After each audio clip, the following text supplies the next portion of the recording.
इस एपिसोड के शुरुआत में हम देखते हैं वांगलिन युवानफेंग से अपना बदला लेने के लिए आज्ञा होता है और कि युवानफेंग भी इस पर गुस्सा हो जाता है। लेकिन तभी उसे पता चलता है कि इसकी कल्टीवेशन पूरी तरह से रिकवर हो गई है। इसीलिए युवानफेंग इस बात से हैरान हो गया था और फिर कहने लगता है कि केवल इतने कम सालों में इसकी कल्टीवेशन पूरी तरह से रिकवर कैसे हो गई। मगर वही अब हम देखते हैं कि वांगली अपने पावर का यूज करके इस पर अटैक करना शुरू कर देता है। मगर तभी हम देखते हैं कि युवान फेंग के चारों तरफ एक बैरियर लगा हुआ था। इसीलिए वांगलिन भी अपने और ज्यादा पावर का यूज करके इस पर अटैक करता है। जिसके बावजूद हम देखते हैं वांगलिन ने इसके बैरियर को बहुत ही आसानी से तोड़ दिया था। इसके बाद हम देखते हैं कि वांगलिन इस पर अटैक करने के लिए आने लगता है। मगर तभी हम देखते हैं कि इसे रोकने के लिए युवान फेंग के बहुत सारे लोग यहाँ पर आ जाते हैं, जो इससे कहने लगते हैं कि यहाँ पर अटैक करने की तुम्हारी हिम्मत कैसे हो गई। इसके बाद हम देखते हैं कि उन्होंने अपने पावर का भी यूज करना शुरू कर दिया था। मगर वहीं हम देखते हैं कि वांगलिन को इसके बारे में कोई चिंता नहीं होती, और जब वह अपने पावर का यूज करके अटैक करता है तो इनमें से कोई भी उसके सामने कुछ नहीं कर पाता। जिसके बाद हम देखते हैं कि वांग फेंग भी इस बात से परेशान हो गया था और फिर कहने लगता है कि अभी उसने जिस पावर का यूज किया मुझे ऐसा लगता है कि वह पावर किसी डिवाइन मांग से कम नहीं है। वहीं वांगलिन भी कहने लगता है कि इस पर तो मेन बॉडी और क्लोन एक दूसरे के साथ में मर्ज हो गए हैं और इसीलिए ऐसा लगता है कि इन्होंने एक दूसरे को प्रमोट कर दिया। मगर इसके बाद हम देखते हैं कि वांगलिन को किसी चीज के बारे में कोई फर्क नहीं पड़ता। इसीलिए हम देखते हैं कि वह नीचे आ गया था, जहां पर वह जैसे ही अपने पावर का यूज करता है हम देखते हैं कि यहाँ की सारी चीजें टूटने लगती हैं। तभी हम देखते हैं कि आखिरकार युवान फेंग भी अब इसके सामने आ गया था, जो इसे कहने लगता है कि हम तो काफी टाइम से नहीं मिले और तुमने तो डिवाइन ट्रांसफॉर्मेशन के लेटर स्टेज में ब्रेक थ्रू कर लिया है। तब इस पर वांगलिन उससे कहता है कि अब तुम मेरा सामना करने के लिए तैयार हो जाओ, क्योंकि अब मैं तुम्हारे सोल को कंट्रोल करने वाला हूँ। और अब इतनी बात कहने के बाद वो इसके ऊपर अटैक करने के लिए चला जाता है। जिसके बाद हम देखते हैं कि वांग फेंग इसके पावर को नहीं रोक पाता। लेकिन फिर भी हम देखते हैं कि उसे अपने लोगों के बारे में चिंता होने लगती है। इसीलिए वो इसे कहने लगता है कि यह बैटल तो मेरे और तुम्हारे बीच की है, जिसकी वजह से मैं चाहता हूं कि तुम इसमें दूसरों को कुछ ना करो। जिसके बाद हम देखते हैं कि वांगलिन इसकी बात मानने के लिए तैयार हो गया था और फिर कहता है कि उसी दिन के जैसा आज भी तुम कुछ ना करना। तब हम देखते हैं कि वांग फेंग भी इसकी बात मानने के लिए लेता है और फिर अपने लोगों से कहता है कि तुम यहाँ से माइल दूर चले जाओ। लेकिन इसके बाद हम देखते हैं कि वान फेंग भी इसे इतना आसानी से छोड़ने वाला नहीं होता। इसीलिए हम देखते हैं कि उसने इस पर अटैक करने के लिए अपने सोलर ड्रम को बाहर निकाल लिया था और फिर कहता है कि आज तुम यहाँ से जिंदा बचकर नहीं जाओगे। इसके बाद हम देखते हैं कि वो अपने सोलर ड्रम के पावर का यूज करना शुरू कर देता है, जिसकी वजह से हम देखते हैं कि वांगलिन इस बात से काफी परेशान हो गया था, क्यों कि इसके वजह से उसकी सोल डिस्टर्ब होने लगी थी। लेकिन इसके बाद भी हम देखते हैं कि वो इसके सामने इतना आसानी से हार मानने वाला नहीं होता। तभी हम देखते हैं कि वांग फेंग भी इसे इतना आसानी से छोड़ने वाला नहीं होता और फिर उसे कहता है कि अब तुम इसका टेस्ट लेने के लिए रेडी हो जाओ। लेकिन तभी हम देखते हैं कि वांगली ने अपने चारों तरफ एक बैरियर को लगा लिया था, जिसकी वजह से सोल ड्रम की पावर अब इसका कुछ भी नहीं कर पाती। मगर फिर युवान फेंग अपने स्नो मॉन्स्टर को भी बाहर निकाल लिया था और अब इस तरह से इसका यूज करके इस पर अटैक करने के लिए रेडी हो जाता है। मगर इसके बाद भी हम देखते हैं कि वांगलिन को इसके बारे में कोई चिंता नहीं होती। इसीलिए उसने अपने आप को इसके अटैक से बहुत ही आसानी से बचा लिया था। और फिर हम देखते हैं कि वह इसके ऊपर अटैक करना भी शुरू कर देता है, जिसके वजह से युवान फेंग भी अब इसके सामने कुछ भी नहीं कर पाता। और फिर हम देखते हैं कि इसके वजह से वो इसमें बहुत बुरे तरीके से इंजर्ड हो जाता है। लेकिन अभी भी हम देखते हैं कि वांग लिन इसे इतना आसानी से छोड़ने वाला नहीं होता। इसीलिए वह लगातार इसके ऊपर अटैक करना जारी रखता है। और फिर इस तरह से हम देखते हैं कि उसने स्नो मॉन्स्टर को बहुत ही आसानी से मार दिया था। इसके बाद हम देखते हैं कि वह अपने पावर का यूज करके सोल ड्रम को भी डिस्ट्रॉय कर देता है और फिर उससे कहता है कि क्या डिवाइन ट्रांसफॉर्मेशन की यही पावर है। वहीं हम देखते हैं कि युवान फेंग इसमें बुरे तरीके से इंजर्ड हो गया था। लेकिन इसके बाद भी हम देखते हैं कि वह इसके सामने इतना आसानी से हार मानने वाला नहीं होता और फिर उससे कहता है कि अगर मैं पूरी तरह से रिकवर हो गया होता, तो फिर क्या तुम्हें लगता है कि आज तुम मेरे साथ में ऐसा कर पाते? इसके बाद वह इसे कहने लगता है कि अगर मेरी कल्टीवेशन कम हो गई है तो क्या हुआ? लेकिन इसके बाद भी आज मैं तुम्हें ज़रूर मारूँगा। इसके बाद हम देखते हैं कि वह अपने टीआरसी कंसेप्शन वाले पावर का यूज़ करने के लिए रेडी हो जाता है, ताकि वह इस तरह से वांग लीन को मार सके। इसके बाद हम देखते हैं कि वह अपने इस पावर का यूज़ कर लिए रेडी हो गया था और फिर उसे कहता है कि अब तुम इमोटिटी के पावर को टेस्ट करने के लिए रेडी हो जाओ। इसके बाद हम देखते हैं कि वान फेंग इसमें कोई देरी नहीं करता और वह तुरंत अपने पावर का यूज़ करके इस पर अटैक करना शुरू कर देता है। जिसके बाद हम देखते हैं कि वांगलिन भी अपने पावर का यूज़ करके इसे रोकने के लिए रेडी हो गया था और कहने लगता है कि डिवाइन ट्रांसफॉर्मेशन का पावर तो सच में काफ़ी पावरफुल है तब। बिस की ऐसी बात सुनकर इवान फेंग स्माइल करने लगता है। लेकिन इसके बाद भी हम देखते हैं कि वे इसे इतना आसानी से छोड़ने वाला नहीं होता और अब इसीलिए वह अपना और ज्यादा पावर का यूज करके इस पर अटैक करने के लिए तैयार हो गया था। लेकिन इसके बाद भी हम देखते हैं कि वांगलिन अपने पावर का यूज करके इसके अटैक से बचने के लिए कोशिश करता है। लेकिन फिर भी हम देखते हैं कि वह इसके सामने ज्यादा कुछ नहीं कर पा रहा था। मगर तभी इसी बीच हम देखते हैं कि युवान फेंग अपने किसी आइस पावर का भी यूज करके इस पर अटैक कर देता है। जिसके बाद से हम देखते हैं कि वांगलिन इसके सामने कुछ भी नहीं कर पाता। इसीलिए ये इवानफेंग उसे कहने लगता है कि अब तुम इसमें से नहीं बच सकते और अब इसीलिए तुम यहाँ मरने के लिए तैयार हो जाओ। इसके बाद हम देखते हैं कि वह जोर जोर से हंसने भी लगता है, क्योंकि अब उसे एहसास लगता है कि उसने वांगलिन को बहुत ही आसानी से हरा दिया। मगर तभी हम देखते हैं कि वांगलिन अपने पावर का यूज करके बहुत ही आसानी से आजाद हो गया और फिर वो इसे कहने लगता है कि डिवाइन ट्रांसफॉर्मेशन के मैजिकल पावर सच में काफी मिस्टीरियस है, लेकिन असल में बात ऐसी है कि तुम्हारी मैजिक बहुत ही कम है। इसके बाद वो इसे कहने लगा आहे कि मैं तो केवल डिवाइन और ट्रांसफॉर्मेशन के कॉन्सेप्ट को समझना चाहता और तुमने सच में मुझे नया इंस्पिरेशन दे दिया। भी हम देखते हैं कि वान फेंग गुस्से में इसके ऊपर अटैक करने के लिए कोशिश करता है। लेकिन इसके बाद भी हम देखते हैं कि वांग ली ने अपने अपने आप को बचा लिया था। इसके बाद वह कहने लगता है कि अगर तुम आरटीसी कंसेप्शन में मोटल की पावर को डाल सकते हो तो फिर क्या ऐसा हो सकता है कि इसमें शेंटगढ़ के पावर को भी इन्फ्यूज किया जा सके। इसके बाद हम देखते हैं कि वांगली ने इसे ट्राई करने के लिए रेडी हो जा है। इसीलिए उसने अपने पास वाले स्क्रॉल को बाहर निकाल लिया था। जिसके बाद हम देखते हैं कि वानफेंग अब इसके सामने कुछ भी नहीं कर पाता और फिर इस तरह से वांगलिन ने इसका सारा अटैक को बहुत ही आसानी से रोक लिया था। जिसके बाद हम देखते हैं कि वांग फेंग भी इस बात से पूरी तरह से हैरान हो जाता है और फिर उस समझ में नहीं आता कि आखिरकार यह क्या है कि वांगलिनम भी इसे इतना आसानी से छोड़ने वाला नहीं होता। इसीलिए वह भी अपने पावर का यूज करके उस पर अटैक करने के लिए चला जाता है, जिसकी वजह से हम देखते हैं कि युवानफेंग भी इसके पावर के सामने कुछ भी नहीं कर पाता और फिर वांगलिन ने उसे जख्मी करके उसे नीचे गिरा दिया था। जिसके बाद हम देखते हैं कि युवानफेंग भी इसके पावर को देख हैरान हो गया होता है और फिर कहता है कि इस पास में तो असल में डिवाइन ट्रांसफॉर्मेशन वाली पावर है। लेकिन इसके बाद भी हम देखते हैं कि वानफेंग इस पर अटैक करने के लिए अपने दोनों बेल को बाहर निकाल लेता है।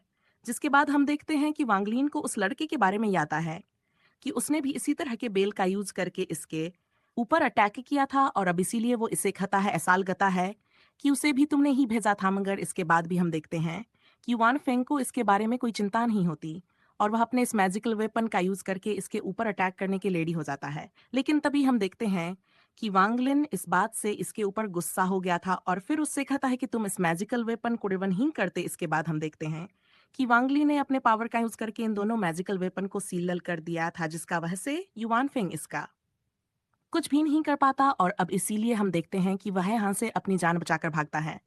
मगर तभी इसी वक्त हम देखते हैं कि वांगलिन ने सामने से आकर इसे घेर लिया था, जिसके वजह से युवानफिंग भी इसके सामने बहुत बुरे तरीके से फंस जाता है। इसके बाद भी हम देखते हैं कि युवानफिंग उसे कहने लगता है कि अगर आज मैं मरने वाला हूं तो मैं तुम्हें भी अपना साथ लेकर मरूंगा। इसके बाद हम देखते हैं कि वह सेल्फ रिसेक्शन वाले पावर का यूज करने के लिए रेडी हो जाता है, जिसे देख उसके सभी लोग भी इस बात से काफी डर जाते हैं। और फिर हम देखते हैं कि उनको युवानफेंग के बारे में काफी चिंता होने लगती है। मगर इसके बाद भी हम देखते हैं कि वांगलिन फिर से कहता है कि अगर तुम ऐसा करना चाहते हो तो ट्राई कर लो, क्योंकि मैं तो स्पेस क्रैक ओपन करके तुरंत यहाँ से भाग जाऊंगा, जिसकी वजह से मुझे इसमें कुछ भी नहीं होगा, बल्कि इसके वजह से तुम्हारा स्नो कंट्री पूरी तरह से बर्बाद हो जाएगा। अब इसीलिए हम देखते हैं कि वानफेंग इसके सामने कुछ भी नहीं कर पाता और फिर हम देखते हैं कि आखिरकार वो इसके सामने अपनी हार मानने के लिए रेडी हो जाता है। इसके बाद वो इससे कहने लगता है कि इस मैटर का स्नो कंट्री से कोई भी लेना देना नहीं है। इसीलिए मैं चाहता हूँ कि तुम उनको कुछ भी मत करना। अब इतनी बात कहने के बाद वो इससे कहता है कि अगर तुम इसके लिए एग्री हो तो फिर मैं तुम्हें अपना स्नो कंट्री देता हूँ। मगर वहीं हम देखते हैं कि वांगलीना को असल में इस बात से कोई भी मतलब नहीं होता, और फिर वो इससे कहता है कि मैं तो असल में तुम्हारे इन्फेंट सोल को चाहता हूँ।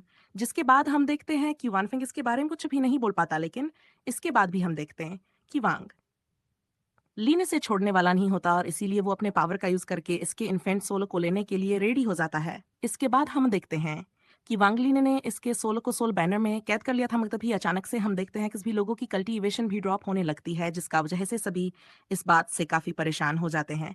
तभी वांग लीन से कहने लगता है कि मैं तुम्हें नहीं मारूंगा लेकिन आज के बाद से यहाँ किसी की भी कल्टीवेशन डिवाइन फॉर्मेशन से आगे नहीं जा पाएगा। इसके साथ वो इनसे कहता है किया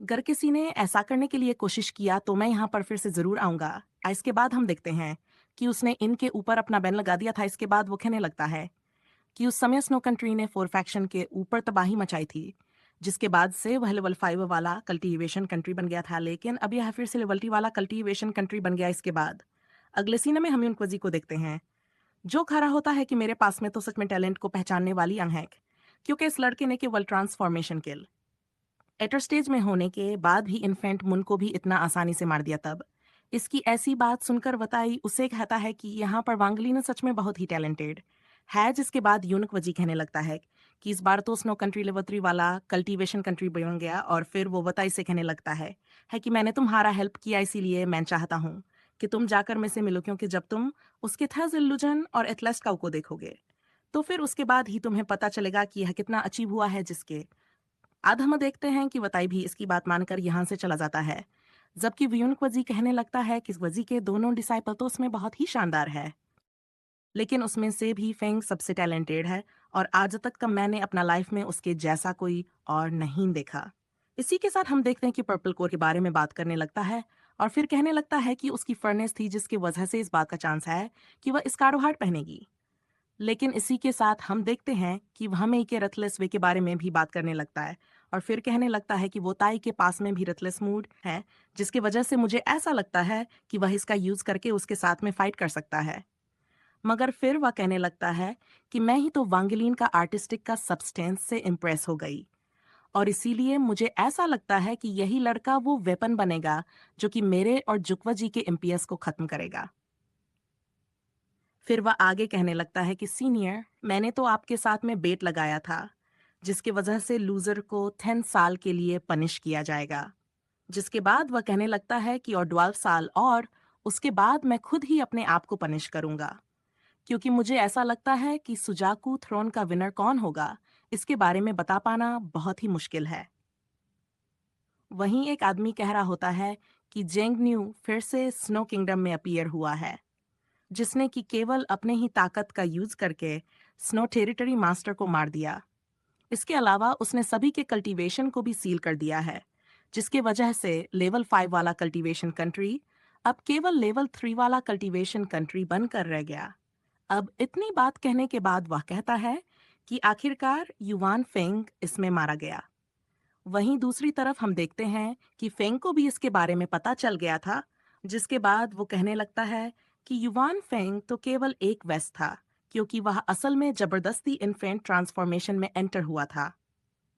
इसीलिए वह कहने लगता है कि जेन्यू, अगर तुमने ट्रोल एंसेस्टर को मार दिया तो फिर मैं मान जाऊंगा कि तुम मेरे ओपोनेंट हो, नहीं तो फिर मुझे लगता है कि तुम मेरे सामने कुछ भी नहीं हो।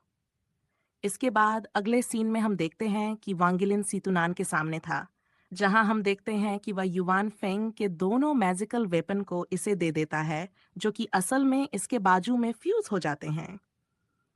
फिर वह कहने लगता है कि सीनियर, मैंने तो इन्वेस्टिगेट करने के लिए सोल सर्चिंग टेक्निक का यूज किया, मगर फिर भी मुझे आपके बारे में और कोई क्लू नहीं मिला। फिर वह कहने लगता है, आपने एक बार कहा था कि अगर मैंने इन्फेंट ट्रांसफॉर्मेशन को ब्रेक थ्रू कर लिया तो फिर उसके बाद मैं आपको जगा सकता हूँ।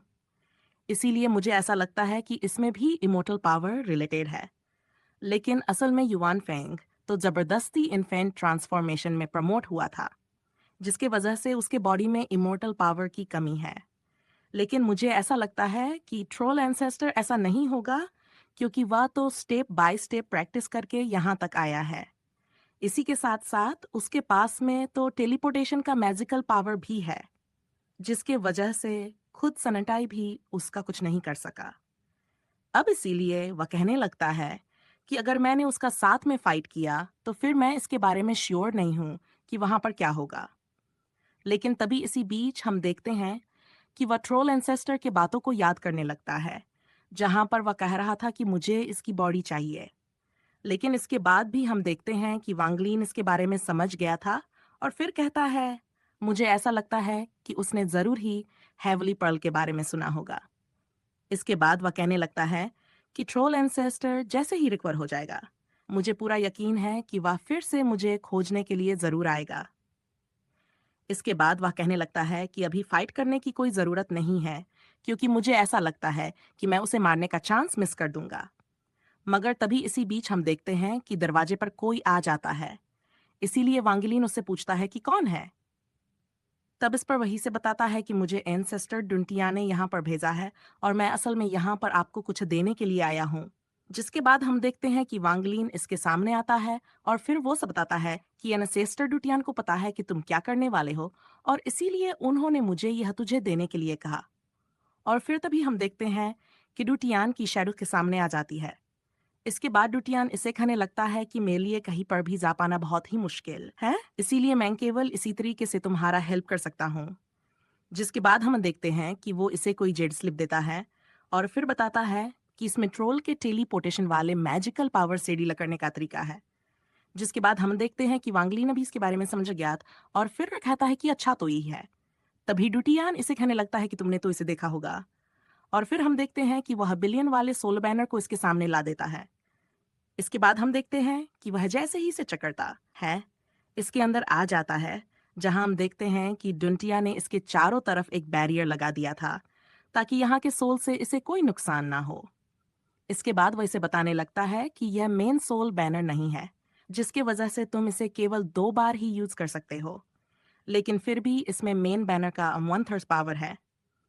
जिसके बाद वह इसे बताता है कि इसमें डार्क पर्पल गोल्ड सोल्स हैं और ये सभी तो असल में हमारे सेक्टर के ही लीडर हैं, जो कि इन्फेंट ट्रांसफॉर्मेशन के लेवल में पहुंच गए थे। अब इतनी बात कहने के बाद वही से कहता है कि वह यहाँ पर है, लेकिन फिर भी इस बैनर की पावर उतनी शानदार नहीं है।